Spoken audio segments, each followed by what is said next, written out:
Hi, my name is Dr. Tom Parsons. I'm an associate professor of swine medicine here at the University of Pennsylvania School of Veterinary Medicine. So this facility was built in 2001 primarily for teaching purposes, and at the time we decided to look at some questions related to alternative housing systems for sows.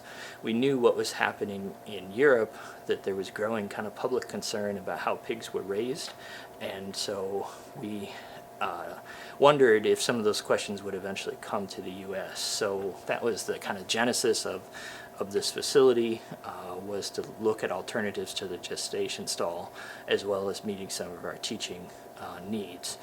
Over the 15 or so years that it's been in place, we've had the opportunity to double it in size. We now have about 200 sows, and we've added a research mission to our teaching activities as well. And so currently we're very interested in trying to understand how to optimize the use of these alternative systems for housing, particularly gestating sows as well as lactating sows.